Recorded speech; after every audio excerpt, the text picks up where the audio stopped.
Hi, y'all. This is week 2. We are going to be talking today about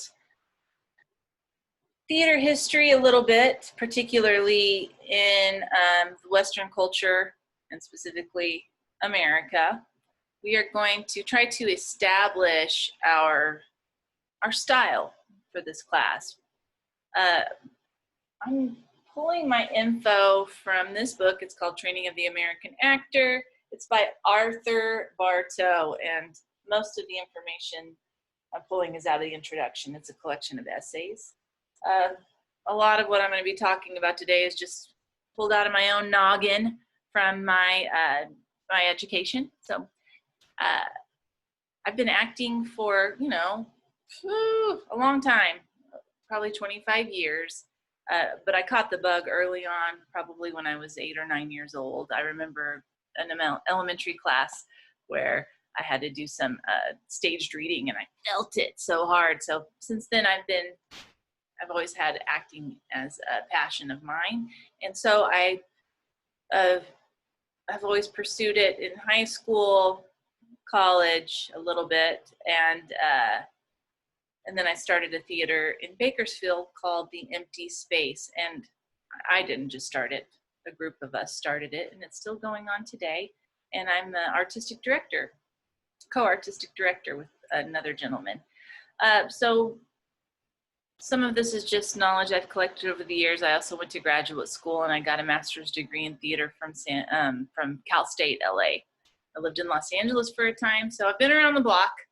And so I know there's a lot of different forms of theater, and I want to talk about what form we're going to be using for this class. So basically, I'm going to be reading a document, so I apologize if it looks like I'm reading, because I am. So just like any art form, theater has a lot of different aesthetics or ways of looking.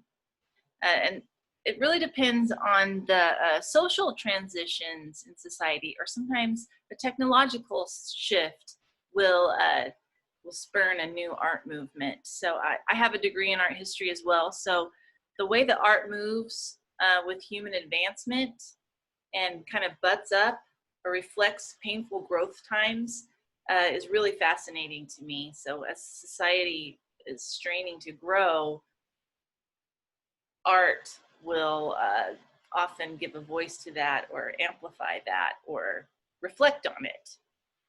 So we're in the middle of a huge shift right now in a lot of ways, and I'm sure you can name 5, just off the top of your head. So theater looks different over the ages, and it also looks different around the world. So sometimes the government or the local religion or tradition will sprout a theater group, or a social upheaval will give birth to a new theater group. You have Chinese opera. You have kabuki, or no theater, in Japan. You have storytelling ballads in Nicaragua. You have shadow puppetry in Indonesia. And the list just goes on around the globe.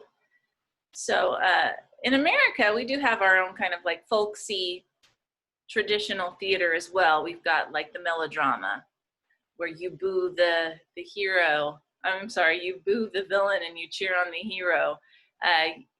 You have different theater groups like the San Francisco Mime Troupe or the Bread and Puppet Theater. We have Teatro Campesino, which is fairly local here. And there's lots of experimental groups as well. These are groups who push the elements of theater. There's a group called the Wooster Group. There's the Actors Gang down in LA.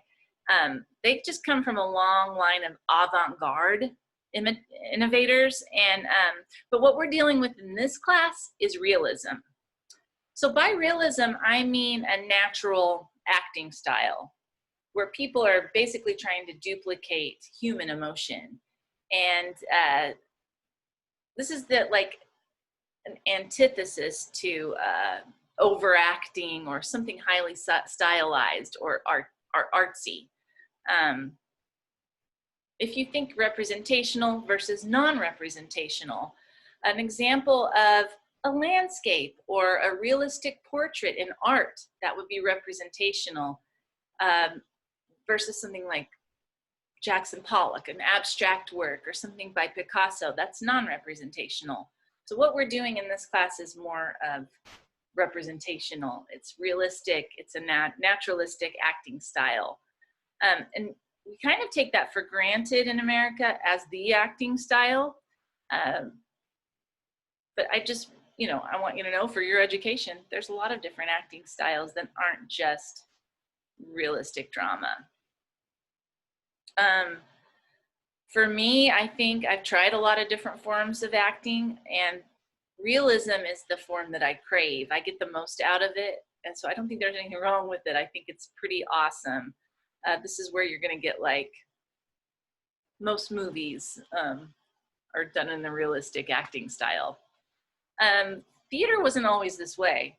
We take it for granted that that's just how, that's good acting now, but used to, before it developed, which it's fairly recently, people would kind of strut around the stage and they would mug to the audience, and you'd see a lot of this, and then people would walk out and everyone would cheer. I mean, we still have that today, and it's really fun, but it's quite different than what we think of when we picture acting.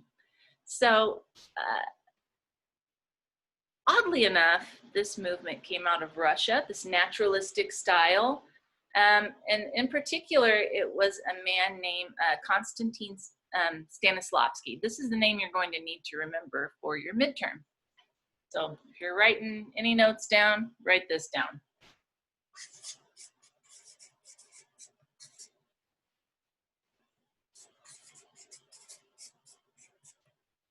So Konstantin Stanislavski was a Russian theater student, and he saw glimpses of other acting students who were trying to actually be conversational and duplicate human reactions and emotions and voice and all of that. And it was very controversial at the time. It was just a totally new, wild thing. And other people were doing it, but he's the one who took it all in, wrote it all down. He wrote several books, which are great, and he started kind of trying to teach it to other people. So we think of him as the father of realism, and I just think it's really cool.